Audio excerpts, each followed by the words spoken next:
Welcome back to the channel, guys. Today we're going to be doing a clone comparison of Aquatica with Erolfa. So stay tuned for that. And don't forget to hit that like and subscribe button down below. It really does help me build my channel so I can keep bringing you guys content, and I really appreciate it. Now before I get into the video, guys, leave a comment down below. What's your scent of the day? Mine today is Luna Paradisa, which is an inspiration by Genre Parfums of Moonlight in Heaven. Now Erolfa is actually one of my favorite creeds. It certainly is at the top of the list. I prefer it over things like Aventus actually quite a bit. I really like the aquatic freshness. It's a very beautiful fragrance overall, so I was very excited to hear that Genre had an inspiration. So I have sampled it before. I did like it a lot, obviously, so I did buy a bottle of it, and I think it is worth the price. Now, on to the comparison. I think they're overall very similar, but there are some differences. So in the opening, this one has a much louder spearmint note, which I really enjoy. I like that aspect of Erolfa to begin with, so I'm very happy that this one has that note and it actually has it more intensely. So it is louder, and it certainly does dominate the fragrance for a longer period of time than in Erolfa.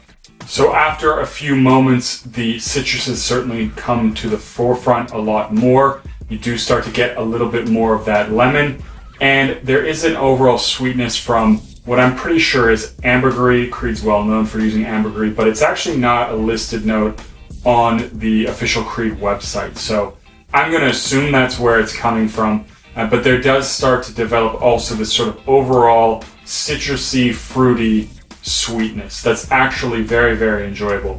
Now underneath that, there is also some greenness, and I think with Aquatica you get a lot more of that greenness because there is that spearmint that is so punchy, and I actually find the spearmint also to be a little metallic. It's really strange to describe it that way, but it has kind of this metallic kind of feel to it, which I actually also really, really enjoy. So you do get this also in Erolfa, but it's certainly not as intense. Now I find with Erolfa, one of the ways that it's different from this one is that the melon starts to become a lot more prominent a lot sooner in this fragrance, and definitely the spearmint vibe tones down a lot.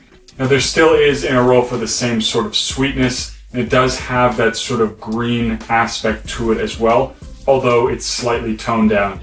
So I think in some ways you can almost call this like Erolfa intense on the opening, at least for me. I find that the greenness, the spearmint is amped up. You still get those citruses. The melon does start to develop. It takes a little bit longer. And the sweetness is also still there. So very good on the opening, very enjoyable, slightly different, but again, very, very comparable. So once these ones start to dry down, certainly the differences do minimize a lot more.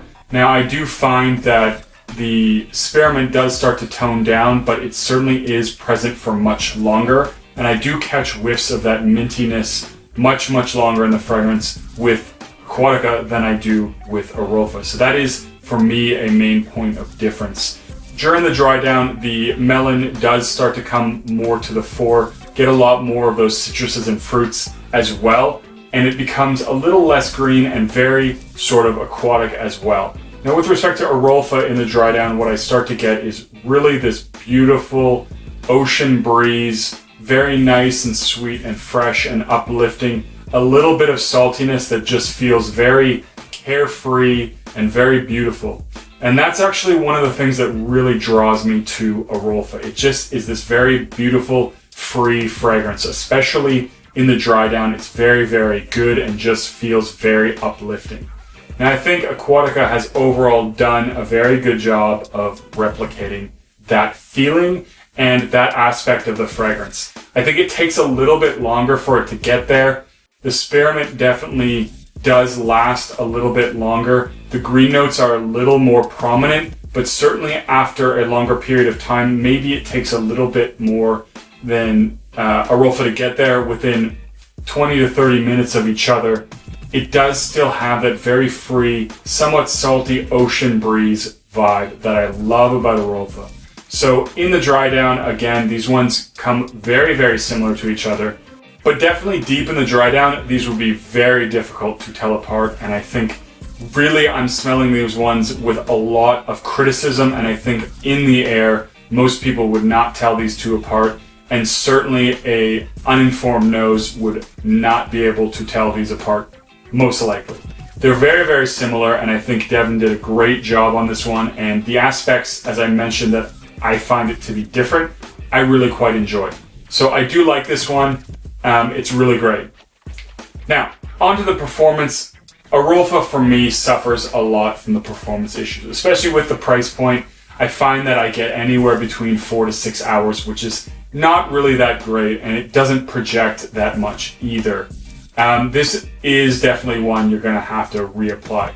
Now, Aquatica, to some respect, does fix that. I do get better projection, so with Erolfa, I got maybe an hour, hour and a half of fairly decent, maybe arm's length projection, but with Aquatica, that does last longer, so 2.5 hours, and it is a nice arm's length as well. Now, it doesn't dry down to as much of a skin scent as Erolfa does either, so I do find that it does perform better overall, and I more consistently hit the 6-hour mark, and it does sometimes certainly go beyond that. It's actually quite nice as I'm moving my hands around. I'm getting really nice sillage from this fragrance as well, so I do really enjoy this one, and I think that it gets better performance overall too. Now, overall, I think Erolfa is one of those fragrances from Creed that is overlooked by a lot of people. It is, of course, a victim of the shadow of Aventus, I feel, and it's a really, really great summer fragrance, spring fragrance, fresh fragrance, whenever you really want to wear it kind of thing. And I was very, very excited and glad to see that genre had also their interpretation of it. If you want something that smells like Erolfa, but you don't have to pay quite the price, this is very, very close, very close. And for me, anyways, the ways that it's different, I really enjoy. So I enjoy the stronger spearmint. I enjoy the fact that it has somewhat better performance compared to Erolfa as well. And I think it nailed the overall feel that Erolfa gives me, and I think captures what a lot of people love about the fragrance. So, my overall assessment, if you like Erolfa, check this one out. I don't think you're going to be disappointed. This is a really great release. And that's it for this one, guys. So as always, guys, don't forget to comment, like, and subscribe, and I'll see you guys in the next video.